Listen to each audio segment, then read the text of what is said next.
So just a little bit, I am really pleased to be here, and thanks for the invitation. I was stalked for about a year by Graham to make sure that I got here. They're used to that. Yeah, those sort of tactics of blocking your email inbox and things like that. But anyway, and pretending it wasn't that far, that was the other trick. But anyway, I'm really pleased to be here, and thanks for your interest and your enthusiasm, and thanks for what you do day in, day out to improve the lives of children and families in South Australia. And I suppose that's part of the deal, really, why I am happy to be here and to share the stuff with you and to share the lead story, is because what you do is really important. And if there's anything from what we do that can help you do what you do, then you can have it, you can share it, you can steal it, you can use it, and because we've all got a collective responsibility, I think, to support each other in this work, because there's nothing more important than the lives of the next generation. And so thanks for what you do. I'm going to skip through this a little bit, so jump around. How many of you have heard me rabble on this week already? Oh, only a small number. Right, okay. I might not skip as much then. I thought there might be more. So, okay. So I want to put it in some context, and the context, I suppose, has some resonance to where you are now in terms of the Commission, in terms of the number of recommendations that have come out of the Commission, and that moment that there's going to be change. You're in a place that perhaps you don't want to be as a state in the way that things have been expressed. But as you all know, as we found out in Leeds when I started in Leeds, there's still good people doing good things, and there's good initiatives and good work that's going on across the area. So how do you get out of the position you're in now and use more of the good stuff and get to a better position in the future? So I want to locate it in a little bit of a context, and I think context is always important. There's an old social work mantra about child carer context, and that context becomes absolutely critical. So the presentation is entitled "There's a Picture on My Fridge," because there is a picture on my fridge, and this is the fridge, and this is the picture I want you to have a look at, and this is the picture taken just outside, in Ivory Coast, just outside Abidjan, a little village called Abobo. And there's a school being built in the background there, and there's a bunch of children in front. And the little girl I'd asked you to look at is the one in the middle with her hair tied up. And she's called Jolie. And Jolie is the sister of Victoria Climbié. Victoria Climbié was a little girl who travelled from Ivory Coast in search of an education, which was part of the deal with the family. You'd go off, you'd travel with the family member, you'd access a better education in Europe, and then you'd come back to your hometown and use your new skills to help the community and the family develop. Sadly, Victoria never managed to either access education or return home, because sadly she was murdered in London a number of years ago now, and that led to a significant public inquiry in the UK. And I was fortunate enough to be part of that public inquiry, and I was Lord Laming's social care advisor on that public inquiry. And that Victoria's story is hugely significant in terms of the lead story, and the learning from that inquiry, that public inquiry, was significant in terms of how we approached the journey in terms of Leeds. And there might be big things that you learn from your commission that will be significant in terms of your next steps and where you take your journey further forward. So, because I was also fortunate enough to meet Victoria's parents at the time. They'd travelled over to the UK, first time out of the Ivory Coast, to try and understand what had happened, given the awful circumstances that they'd lost their daughter in. And I was able to met Victoria's parents during the inquiry, but I maintained contact with them. And why you've got the pictures on the fridge is because I was fortunate enough to go out to the Ivory Coast, and we held their ambition, having dealt with one of the ways they dealt with the death of Victoria, was their ambition was to build a school in her memory in Ivory Coast, in Abobo. Because the simple thing was, had there been a school in Abobo in Ivory Coast for Victoria, she'd probably be alive today, because she wouldn't have travelled to Europe, she wouldn't have gone with a great aunt masquerading as a mother, etc., etc. But what I also learned in that, and we worked with businesses in Hull and in Leeds and across the region to generate money to help them build the school out there. And Victoria's mum came back over to the UK, and we got to know each other reasonably well. But what I also learned from Victoria's parents was, out in Ivory Coast, while Victoria was in London, is that there was a huge untapped resource waiting to help that would have helped Victoria, and it was called family, and family in its widest possible sense.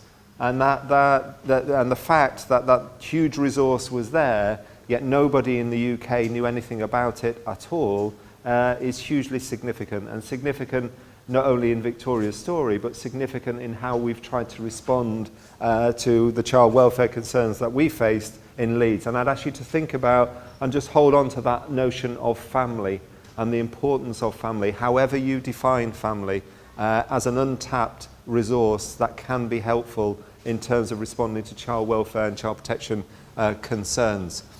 So, Lord Laming's report has 128 recommendations in it. I know your report has got 260 something or other.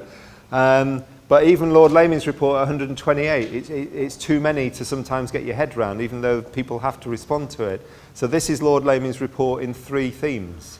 So this is the whole report summarised in 3 statements.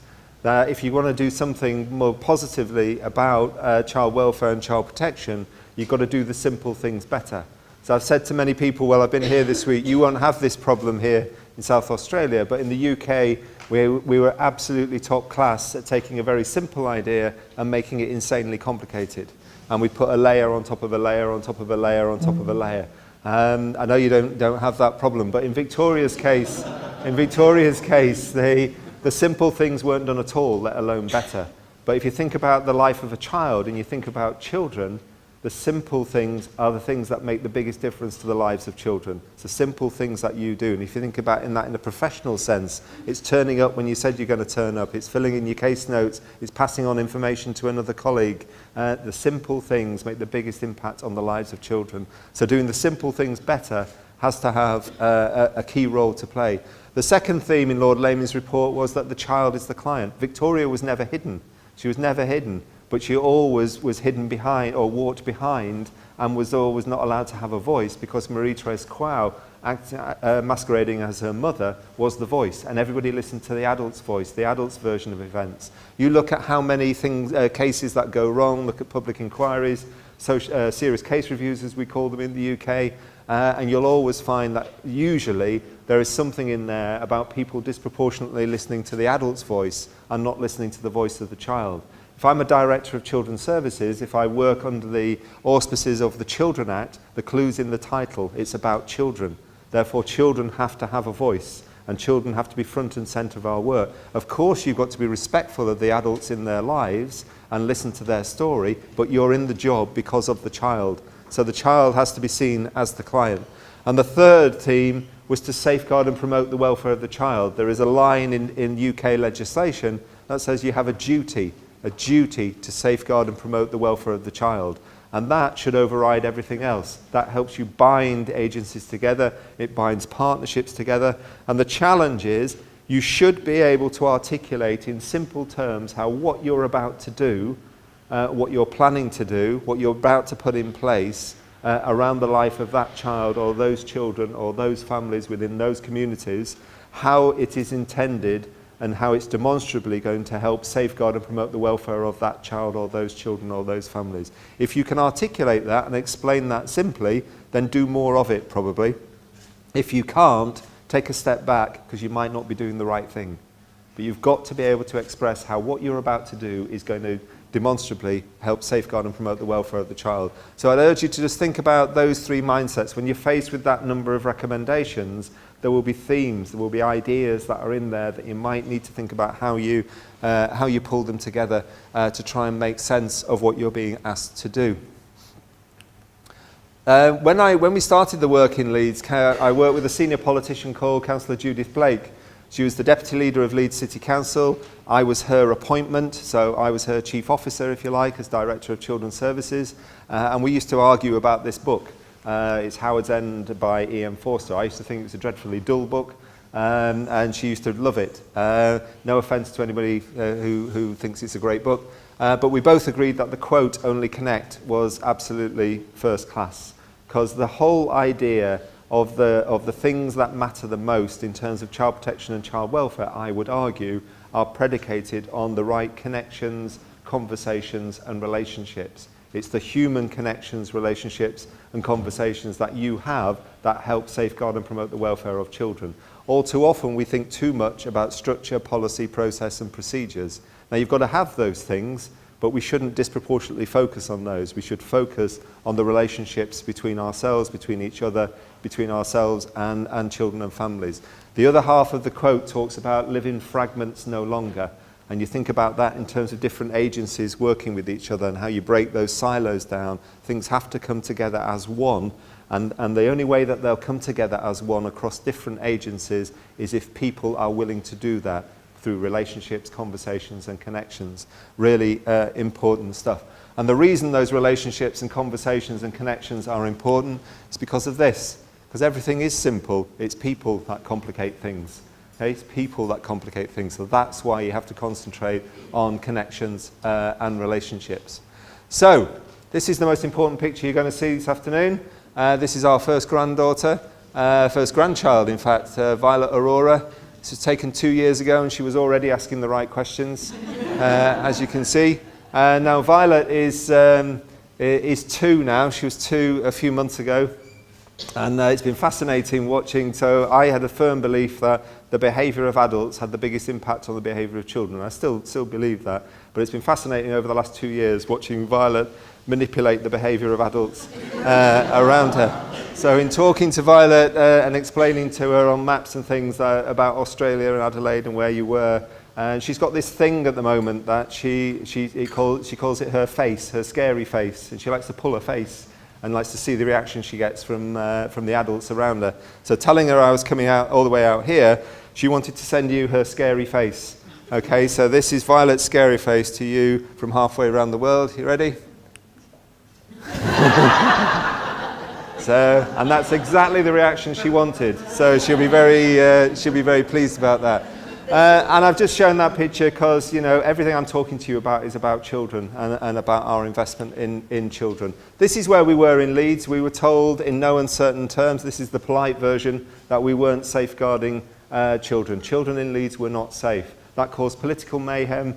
It caused upset amongst the workforce. It caused upset and trouble amongst the media, amongst children and families, amongst the city as a whole. Because the city didn't like to be told that. It's the second biggest city outside London, and London doesn't really count, as may have told some people before.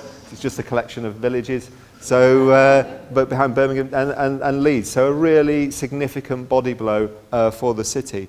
And the basic premise at the time was, just sort it out. It's just got to be sorted. Political imperative, citywide imperative to do that.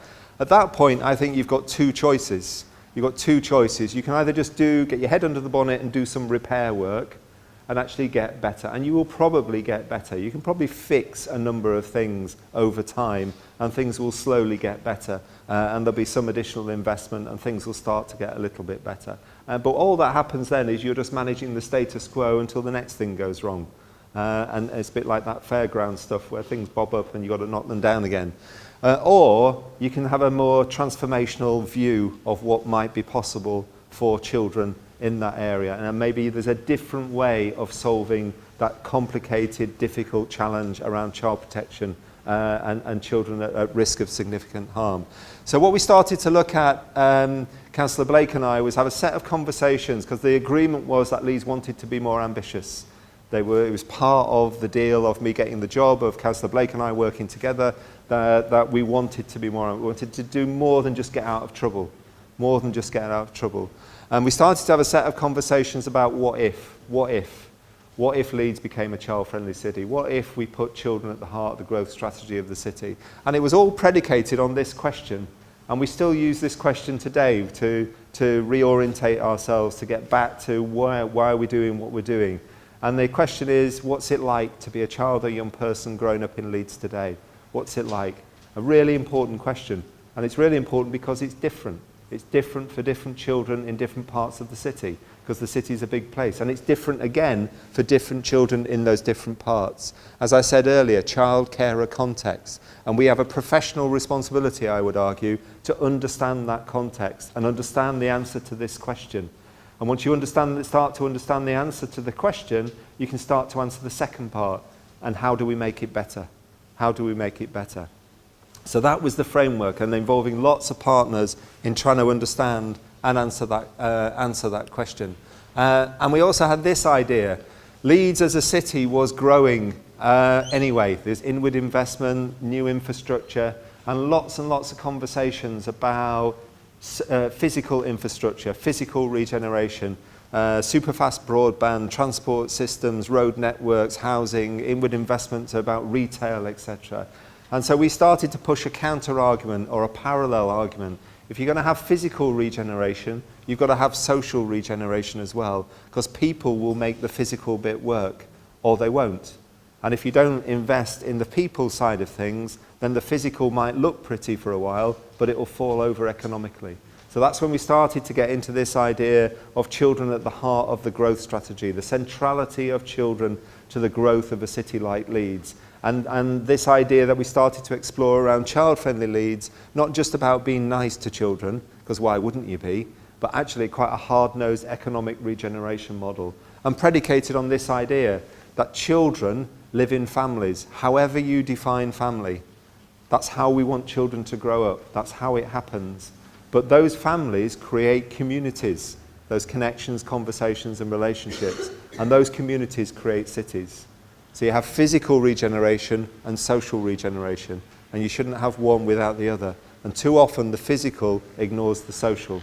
So we were trying to run that argument as well as we started to put things together. Really important narrative was starting to develop. And it sat in a context, and you'll have the similar context, and we saw a presentation earlier, it was today, wasn't it, Graham? Earlier today from, what was he called? Which bit you talking? No, the public health one, Lynch, which was looking at some of the similar sort of stats as it plays out across South Australia, but around early intervention, early years, etc. But this is national stuff in the UK. Changing families. Family life is changing. It's not the death of the family, it's just different. And these are hard-nosed facts. This helps you start to answer the question, what's it like to be a child or young person growing up in Leeds today? Because the nature of family, the context of family is changing rapidly. And we also know there are a number of risk factors, hard-nosed evidence again. These things aren't causal. They're not causal. It doesn't mean if you tick a certain number of these things, then your life chances are going to be compromised. But what we do know in terms of a research evidence is that these things increase the likelihood that your life chances are going to be compromised as you grow up. These family risk factors, poor parental supervision, parental conflict, family violence, low income, poor housing, things that can potentially compromise your life chances. And we know that there are particular risks for young people. Leaving school with no qualifications, involvement in crime, alcohol, drugs, poor mental health, homelessness, pregnancy, fatherhood. Again, not causal, but things that come together potentially in unhelpful ways around the lives of young people. But we also know there's some good news. Again, if you think of all the work that you're doing and all the good stuff that's in and around South Australia, I bet there's lots of elements of this in those bits of good stuff that exist and that you're involved in. Social bonding, clear standards, involvement of family, positive role models, social thinking skills, recognition and praise. And the challenge is, how do you get more of the good stuff? How do you get more of the good stuff spread across everything else? Or put it another way, it's how children grow up. It's what they experience as they grow up. Education system, labour market, society and culture, relationships with parents and families, experiences with peers, and in leisure time. Okay, so that helps us answer the question. And that then led us to say, well, what if this move to the centrality of children at the heart of the growth strategy, this idea of Leeds as a child-friendly city, this idea of the importance of family became an organisational imperative, a city-wide imperative, that it became disproportionately important to us to get this right. What if we started to renegotiate what we'd call the social contract between the state or representatives of the state, the spenders of public money, and local citizens, families, children families and communities themselves, that social contract. What if we recognise family, this idea of family, however you define family, as the most important, the most important, but the most underused, forgotten, underinvested in utility of the 21st century. And we tried to do something about that. And we raised the profile of family. Where would we go to? And so we had to have a plan. And then we took some advice from Spike Milligan that you should never plan anything, because then nothing can ever go wrong, which is very tempting when you're faced with that sort of complexity. But here was the plan, this idea of Leeds as a child-friendly city. And here is the plan. And you've got copies of the plan on your seats, which is the posh, polished-up version of the plan. But this was the original plan, consciously a plan on a page. If you open out the middle sheet of the, or look at the picture with the circle bit, that's the plan. So 180, when we started, it was 180,000 children and young people. It's now 187,000 children and young people. So you can see something about the growth aspect of it. One vision for Leeds to be a child-friendly city, recognised as the world's first child-friendly city. It is predicated on the UNICEF model, but it's not the same as the UNICEF model. We've worked with UNICEF, we're still in conversations with UNICEF, but UNICEF's model is quite particular and quite scripted. This was about the centrality of children to the way the whole city operates. One partnership, one children's trust board, something I've been referring to while I've been here as the top table. A top table alongside all the other top tables that you have in big jurisdictions like South Australia or any of the big jurisdictions. A top table where the great and the good, chaired by a senior politician, in this case it was Councillor Judith Blake as the deputy leader and the lead member for Children's Services, where people talk about children. People talk about children. And then one plan, which you've got a copy of, and the plan itself, the articulation of a child-friendly city or child-friendly Leeds, was to have 5 outcomes. Just 5 outcomes. And when I use the word outcome, I want you to think about a condition of well-being. A condition of well-being that we want for all children and young people in the city of Leeds. All children and young people in Leeds are safe from harm. They make healthy lifestyle choices. They do well in learning and have skills for life. They have fun growing up. And they are active citizens who feel they have a genuine voice, and that voice has an influence. And that's it. Those 5 are it. And we stick to those 5 outcomes. And everything that we do should impact on one or more of those outcomes. And if they don't, then we should think about doing something else. Because out of those 5 outcomes, we then looked at all the data that we had, and there was far too much data, as I'm sure you've got over here as well. Decided that we didn't want to boil the ocean, or we couldn't boil the ocean, and we just picked 12 things. 12 things that we weren't doing very well at. 12 things that we were struggling with if you compared us against national stats or statistical neighbours. And if we went through that exercise again now with all the data, we'd probably come up with a similar list. But then we pushed ourselves and said, well, if we just do those 12, are we brave enough? Are we brave enough as a city just to do 3? If we pick 3 things, could we start with 3?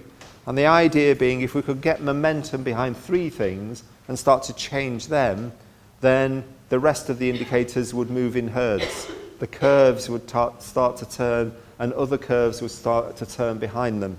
And those 3 things, which became our obsessions, were to safely and appropriately reduce the need for children to be looked after by the state. We had too many kids who were removed from families and in what you would call, I think, out-of-home care. Poor outcomes when those kids grow up, huge cost to the public purse, and the rising rate was not sustainable.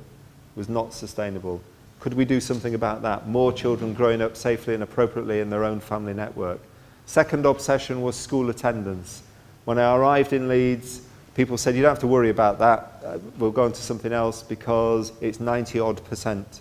When you looked at the detail of what 90-odd was, it was 92. What 92% meant is of all the school-age kids in the city of Leeds, on any one school day, 8,000 children were not in school.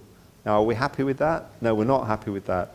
We know, understand that a proportion will be legitimately not in school, but there's a proportion that have increased vulnerability and are running the risk of becoming invisible. So what can we do about school attendance?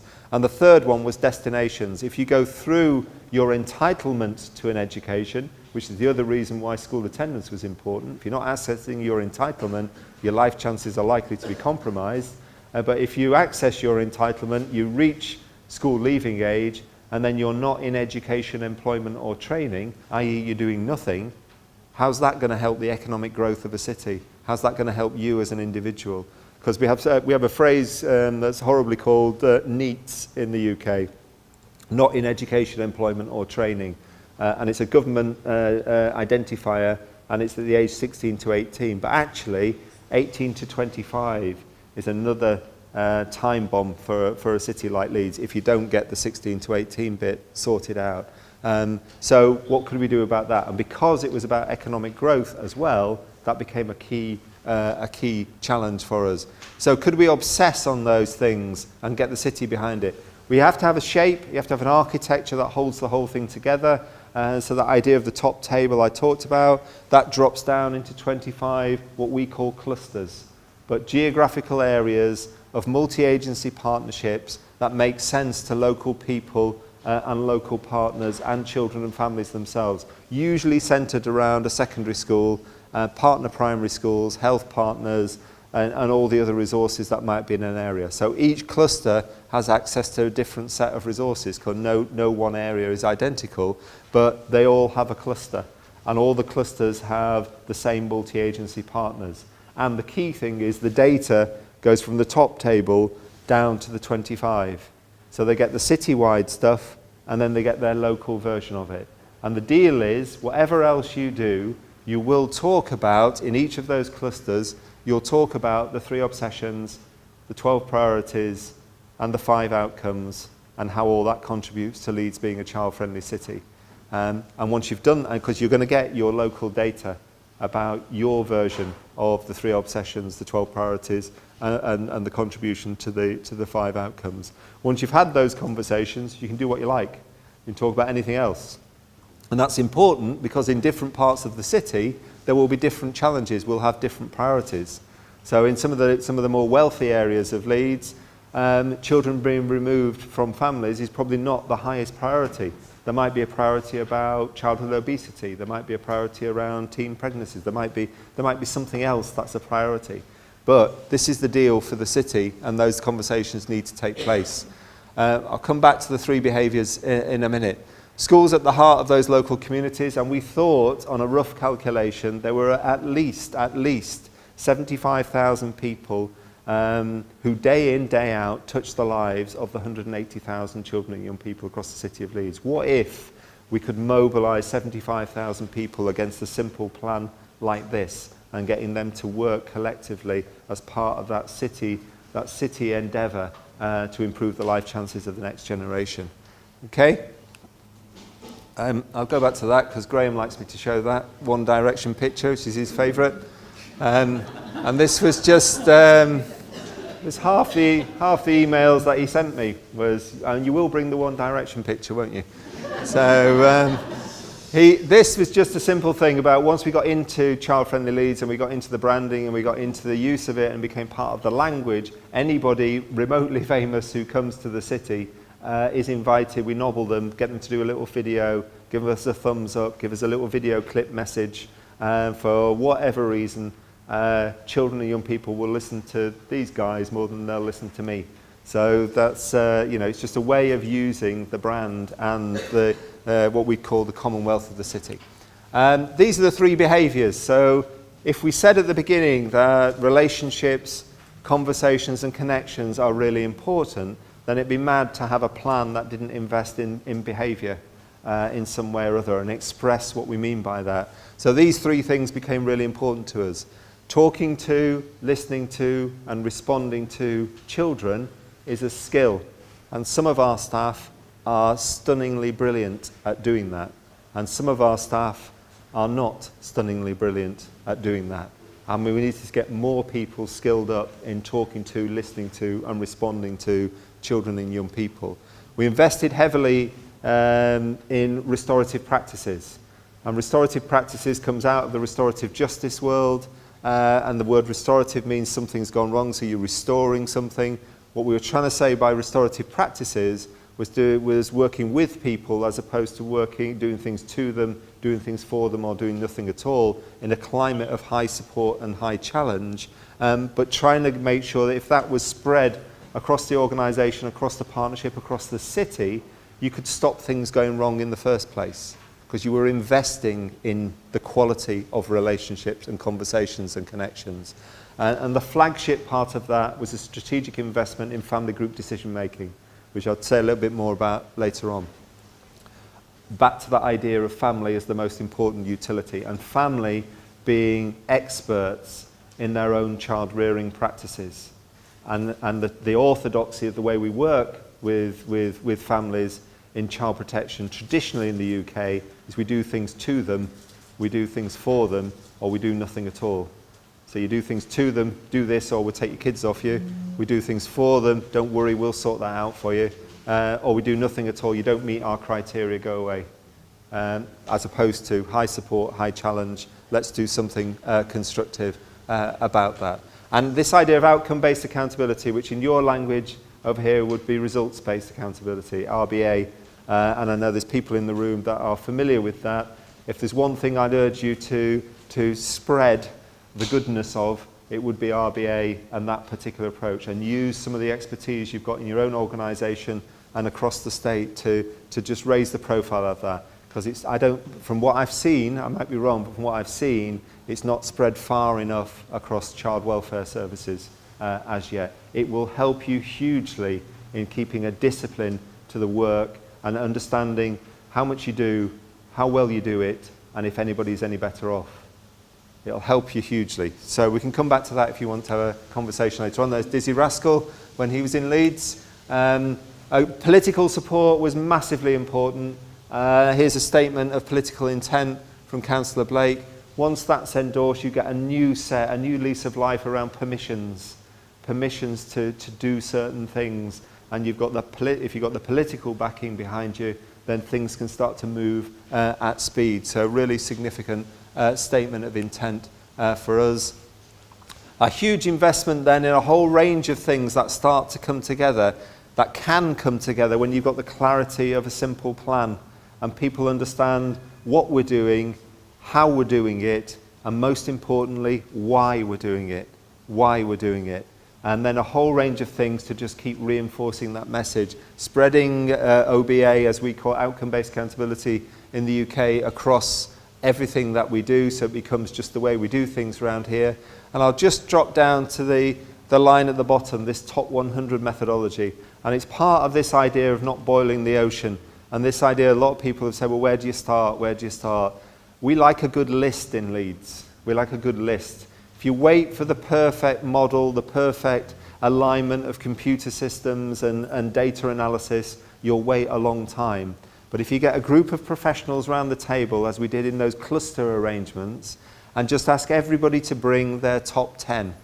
Who are the top 10 families you're most worried about? If you're a head teacher, if you're a youth worker, if you're a police officer, if you're a social worker, if you're a health visitor or a health professional, or if you're a third sector partner, bring your top 10 and let's have a conversation about why you're worried. How worried do we need to be? Who'd be best placed to do what? And surprise, surprise, it's the same kids. It's the same families, predominantly. So getting a list of 100 that everybody agrees with is really quite easy. And then the conversation moves on to not who are we going to worry about, but what are we going to do? And who's going to do what? And what you get away from, if you think about that, is you get away from what we used to call threshold wars, where you spend all your time trying to refer something to somebody else and trying to get over their threshold or their criteria. So if I'm a head teacher and I'm trying to refer into social services or into children's social care, what do I hit? You hit somebody checking against a criteria, a threshold criteria. You don't meet the criteria, go away. So what do? You go away and you learn the language that you need to use to make sure that next time you ring up, they will accept it as a referral. But in the meantime, nothing's happening with the family or the child that you're worried about. If professionals on the network are worried about the welfare of a child, you've got to have something in place that allows everybody to recognise that worry and do something about it. So if you think about a top 100 methodology in Leeds, means on any one day you've got 2,500 families that people have said we're worried about. Something's happening. Something's happening. Okay? That's the Child Friendly Leeds Choir. This whole restorative commitment did help us change the culture, and actually this new social contract with families was hugely significant, changing the professional mindset from doing things to, for, or nothing at all into doing with, a significant investment in family group decision making to try and tap into that unknown resource behind family that can actually come up with its own solutions. And those of you who are familiar with family group conferencing will know there comes a moment, if it's done properly, where the family are left on their own, and family in the widest sense are left on their own to come up with no professionals in the room, to come up with their own plan as to how they're going to safeguard and promote the welfare of their child or that particular child in those circumstances. All our evidence and all the evidence worldwide continues to suggest that in the high 90s, percentage-wise, of plans produced by families on their own are as good as, if not better, than anything a social worker will come up with. But the social worker's role becomes critical then, because the social worker has to measure the plan against the concerns that the state has, if I can use that expression. So the role becomes different. And that becomes a professional challenge to people. But actually, it's a safer position to be in if you want to think just about risk, because you're not carrying all the risks, just you as a social worker. You know, you've got this huge resource that's coming up with some of the plans, rather than you just thinking up a plan and then holding a family accountable to it. So it's trying to change that power balance. I'm going to talk some more about that if it makes sense. Okay? But the challenge is you do all that, all these things happen, everybody's happy, but so what? So what? Is anybody any better off? So let's have a look. Here's where we were on reducing. We wanted to safely reduce the need for children to be looked after by the state. Can we reduce the number of children looked after by the local authority? That's where we were, that's where we were heading, and that's where we've gone. And what that means is saving of around £16 million.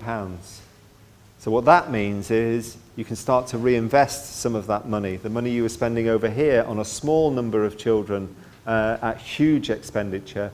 You can start to put into some of the things we know work around early intervention, early prevention. So you start to change that pattern.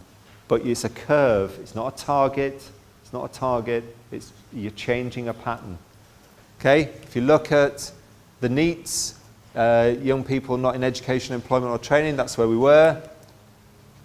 That's where we were heading if we carried on doing what we were doing. A bit more of a bumpy ride, but that's where we've gone. Significant number of young people who are now in education, employment or training. Part of the economic strategy, it makes sense. This is where we were on school attendance, primary schools, secondary schools. That's where we were. That's where we've gone. And then if you think about it this way, it now means in Leeds there's over 400,000 additional school days being taken up by children across the city. Children accessing their entitlement that they weren't accessing previously. So the argument is it pays to obsess. Now, it's not the only thing. There's never any direct causal relationship between one thing and another, but a number of things seem to have come together that have helped us turn the curve, predicated on the clarity of the plan and the obsessions and the fact we were relentlessly outcome focused. This is called the thing of beauty, because access to data or intelligence or information in the work that you do is important. And it's important because you need to know whether what you're doing is making a blind bit of difference. And if you don't have the information and the data, so you're not collecting it just to report to somebody else, you should be collecting it because it helps your learning, it helps your professional development about what the impact is of the services. So this is the thing of beauty, called that because getting our data people initially to release data before it had been cleansed and verified and signed off and sent to government and sent back again when it's useless and out of date was a significant challenge. But they did actually, and in fact I was thinking last night, I hadn't said this anywhere else, but I can remember one of the first conversations when this brought panic into the data world at the time when I first arrived. He wants it when? How often? He wants it every week. So this goes out every week. citywide, and it goes across the partnership. Leader of the council, absolutely everybody gets it. And then there's a version that goes out across the 25 clusters. So each of the 25 clusters gets their own localized version. So in each cluster, they'll know how many kids there are, how safe they are, how healthy they are, how well they're doing at school, how much fun they're having, how much of a voice have they got. But they'll also get data on how the obsessions play out in their local area. And they'll get the data on the 12 priorities and as they play back into. And I remember saying, we've got to send this out every week. It becomes really important. It's got to be simple. It's got to be a graphic. It's got to be something that people can put on the wall. It's something people look forward to receiving. That's what we wanted to get to. And I can remember our data guy came to see me, bless him, and said, you've got to understand, Nigel, we're not used to working with somebody who's interested in the data. It's just, how bizarre is that? Anyway, but never mind. Bless him. But they love it now, and it will be going on Twitter shortly. This is us dressing the city. So when it comes to horrible times around exams, we put a load of stuff up around the city saying good luck in your exams. When the results come out, we put the well done in your exams. There's loads of messages go out to schools and everything from all the local sports clubs and the teams saying good luck in your exams, etc., etc. It's just the city cares about the pain you're about to go through, and the city wants to celebrate with you when the results come out. Economic growth, development is part of that wider strategy. Ofsted came back. We got a clean bill of health, as Graham said. Good across the board. We're still the only city to be rated good out of the 152 across the 152 local authorities across the country. One of only a handful to get outstanding in any category, and we were particularly pleased about that. I'm going to move forward. We got a big tick, and the inspectors who arrived in several buses and stayed for 4.5 weeks were particularly impressed by the cultural impact that restorative practice and outcome-based accountability had in changing the way we do things around here. And there's a lot of stuff in the report which you can find on the website or on the Ofsted website as well. I'm going to come on. Nicola Adams, Olympic gold medalist, boxing champion. She's from Leeds, so we use her as a child-friendly Leeds ambassador. She is helping in particular on the take-up of free school meals, but she's a massively positive role model for girls and young women across the city as well. So think about early start and early help. This idea of as early in the life of the child as possible. And that's another thing we were talking about this morning, the first 1,001 days in the child's life, and that bit about watching Violet grow up as well, and when the human brain is at its best in terms of its development. Disproportionate investment there pays huge dividends later on. But as well as early in the life of the child, as early in the life of any problems as that child grows up or grows older is significant as well. And yet too many of our systems and processes are geared to trying to work out ways where you don't have to intervene, and it's not serious enough, it doesn't meet the threshold, doesn't meet the criteria. Yeah, actually, it would pay hugely if we did intervene as early in the life of a problem as possible. Behaviour of adults has the biggest impact on behaviour of children. What I mean by that is we disproportionately focus sometimes on trying to sort out a child's behaviour, when actually the most important thing we could probably do is work on the adult's behaviour around them. And that, perhaps we don't think in those terms. Children live in families, I mentioned before. Families create communities, communities create cities. Multi-agency endeavours safeguard children. Nobody can do this on their own. The physical and social we talked about. Mobilising the commonwealth of an area. What I mean by that is you will be surprised at the resource that suddenly becomes available that you were completely unaware of. That is available if you think about a city the size of Leeds, if you think about South Australia. You'll be amazed if you take that approach about how much resource and capacity can suddenly be at your disposal. The voice and influence of children, strength of families. Just say something about this 90-10. When we started in Leeds, we had a bombardment rate at the front door, a bombardment of phone calls and referrals that were coming in about child welfare concerns, and people couldn't cope. And we need more resources, and it's all this child protection stuff. So we put a huge amount of attention on what's actually coming through the front door. What's the nature of the concerns that are being expressed? And what we found was consistently a consistent flat line of 10%. 10% of everything that the staff were dealing with at the front door was the horrible stuff. The really serious broken bone, battered baby, sexual assault, the clearly identifiable significant harm or injury to a child. But it was 10%. 90% of everything that came through the front door was a hugely complicated cocktail of a mixture of things such as single female carers, drug and alcohol misuse, domestic violence, mental health issues, poverty, poor housing, people struggling to bring up children in conditions of adversity. Yet all our systems and processes and our behaviours were geared towards trying to not miss the 10%.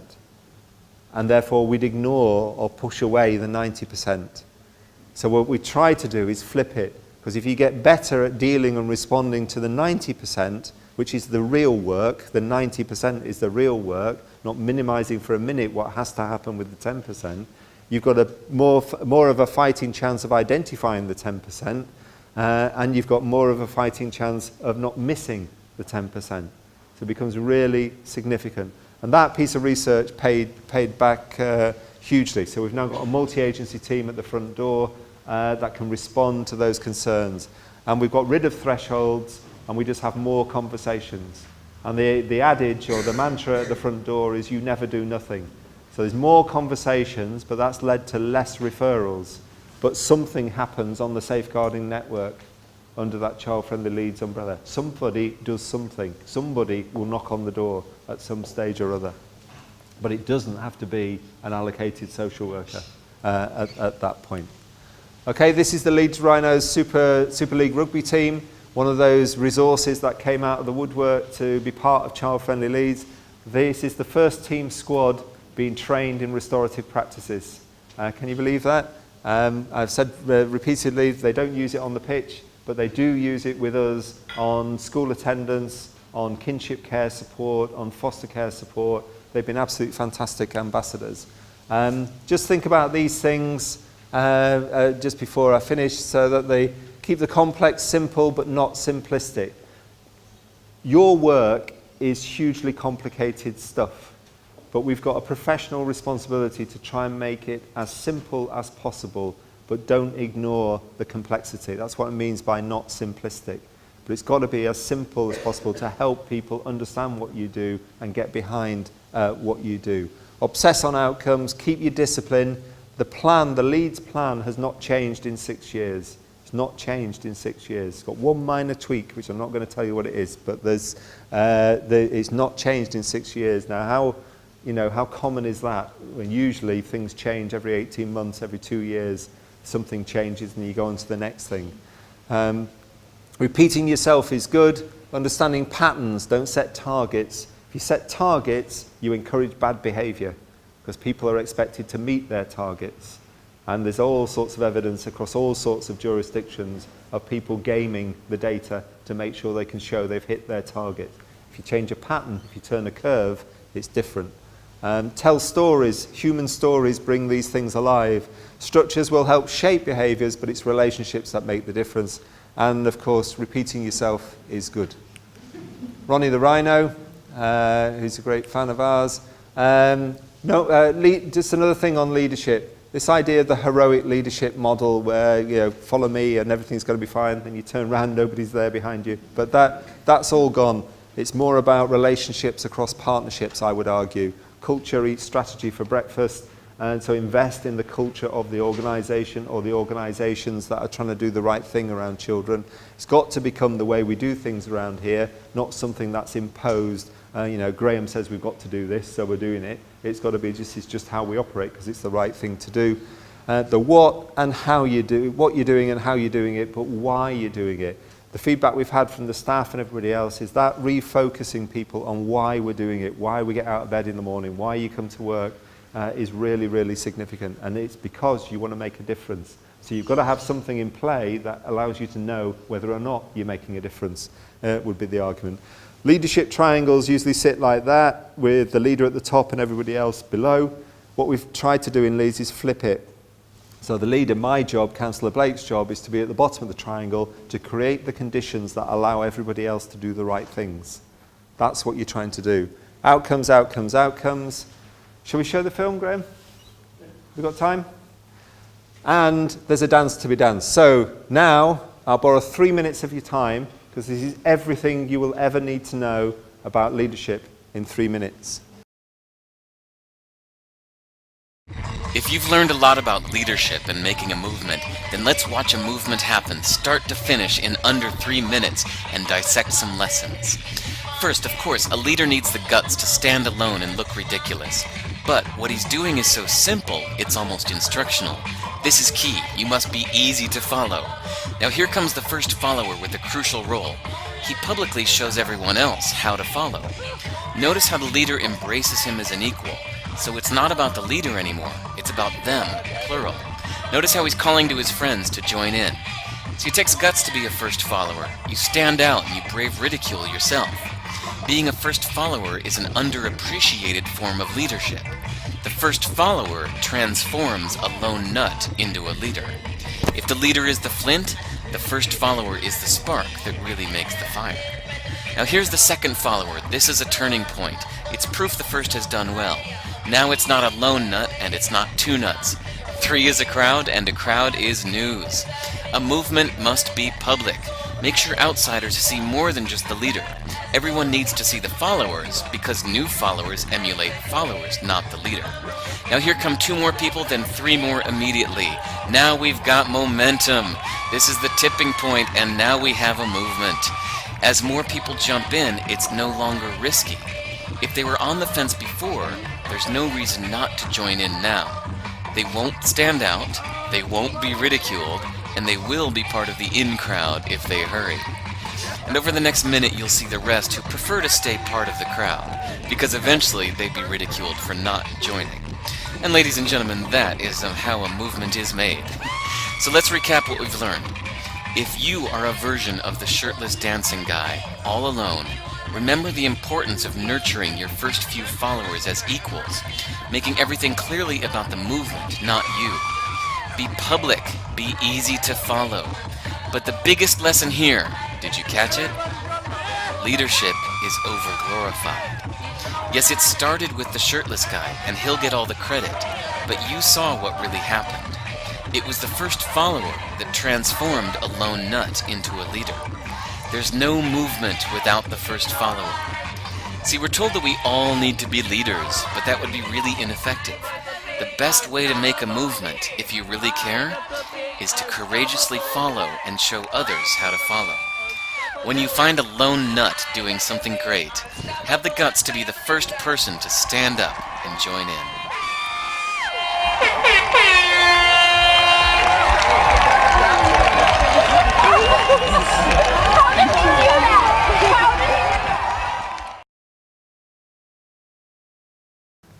And if you think about it, there's a rule called the 20-60-20 rule, which some of you may be aware of, where what you need to do is find the 20% of people around you that get what it is you're talking about. So find 20% and just get those people together and carry on doing what it is you want to do, because they'll bring 60% with them. There'll be 20% at the other end that'll never get it in a month of Sundays. And in a restorative way, forget about them and concentrate on the first 20 because they bring the 60. We went through that process in Leeds of finding the people who got it, and we had a huge amount of change and turbulence in the first 18 months when what we were doing started to challenge people's professional standards or values, and the 20% at the end, because organisationally what happens traditionally is organisations worry too much about the 20% who don't get it. The 20% who are going to be the blockers, the cynics, the ones who are the naysayers, if you want to use those phrases. And if you over-concentrate on those 20%, you lose the 80. You lose the 80. And people have to make professional decisions about this. And we had lots of conversations where people did decide to move on and they moved somewhere else, or we help people move on somewhere else, because you've got to have the right people with the right values and the right mindset. And we were pretty explicit about what it was we were going to do and how we were going to do it and why we were doing it and the behaviours and values that we were looking for within the organisation.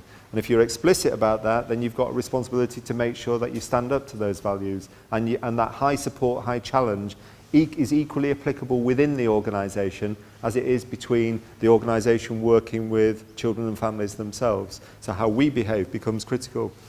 This is my last couple of points. My favourite slide. Nobody asked the groundswork team in Round A Park to do this, but when it came to the bull planting time of the year, they designed their own thumb to put it in because it was next to a children's playground in Round A Park, and it was their contribution to child-friendly Leeds. So that's when you know something's starting to happen across the city. This is what we've been trying to do, mobilise collective effort, common language, gets you better diagnosis of the problems that you're trying to solve. And I'm using diagnosis not to promote a medical model, but if you diagnose something, you've got to be specific. And if you're specific, you reduce uncertainty. And it's uncertainty that is the biggest risk in child protection work, I would argue. So better diagnosis leads to better intervention, should lead to better outcomes. We're getting lots of support around the world now. We did some work with a guy. We brought in huge amount of external support and from practice-orientated academics, people who were at the cutting edge of most of the things we were thinking about. And we invited them in to come and work with us to build our intellectual curiosity and build our capacity, but they also got like a free research base for their next book or whatever it was they were going to write. I'm working with an educationalist called Professor Tim Brighouse. He came up with these, four qualities that outstanding leaders need: unwarranted optimism, regard crisis as the norm and complexity as fun, an endless supply of intellectual curiosity, and a complete absence of paranoia and self-pity. But we did agree that you were allowed full paranoia and full self-pity on a weekend. Back to Victoria, last point, going full circle back to where the story started. And in terms of Victoria's case, there's a particular part of her story where she ended up in the hospital for the second occasion. She went to a different hospital for the second occasion. First hospital, she was diagnosed with scabies. Whether or not she actually had scabies or not is a moot point, but let's say that she did. Second time she went to hospital, she was admitted for massively horrific scalding injuries where allegedly as an 8-year-old child she'd poured boiling hot water over her own head to relieve herself from the itching from the treatment she was given for the scabies diagnosis before. So put all that to one side, she was in hospital for about 2.5 weeks, and undoubtedly she had a good time. It was probably her happiest time since she'd left Ivory Coast. She was well cared for by the medical staff. The nurses did a wonderful job with her. They befriended her. They brought toys and things in for her. She got dressed up out of the dressing up box. There's images of her skipping up and down the corridors of the ward in some pink Wellingtons and a little frock that she'd picked out to play in. And she undoubtedly had a great time there. And the staff did a beautiful thing. They recognised they couldn't speak Victoria's version of French, but they knew somebody in the establishment, somebody in the organisation who did, and they tracked down a nurse called Nurse Torb. And Nurse Torb was fantastic because she'd come in on her days off, she'd come in while she was working, she'd bring toys and presents in for Victoria, and she built a relationship. She had conversations with Victoria, she connected with Victoria. And that was fantastic.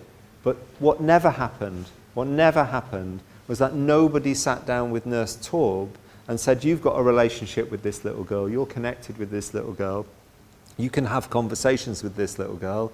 Could you just ask her this? We're really worried about her. Could you ask her this? Could you ask her to explain the marks on her body? Could you ask her what a day in the life of Victoria Climbier is? Could you ask her about her family? Because we need to know. Now, what would have happened if we'd had those conversations, as you would expect, answering the question, child carer context, that curiosity that you've got to have to make sure you're getting the full picture. Because what happened, because that didn't happen, is come the day that the social workers and the professionals sat around Victoria's bed in hospital and said to her, did she want to go home? And Victoria leapt out of bed with a big smile on her face and said, yes. We now know that Victoria probably meant home in Ivory Coast.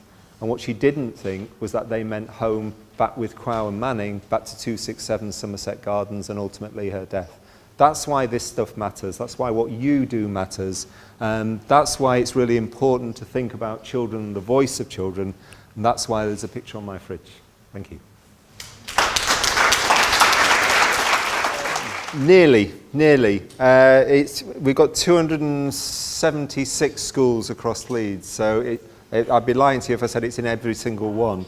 The opportunity for it to be in every single one is there, but we've got a growing momentum across the school community, and we got a government grant as a consequence of the early work that we did on restorative to help spread it out. That was one of the things we won the award for. The Family Valued programme was actually our investment in restorative practices. So it's spreading, and there's a couple of films that we've got showing it in action in a secondary school and a primary school in Leeds as well. So, but it's not total yet.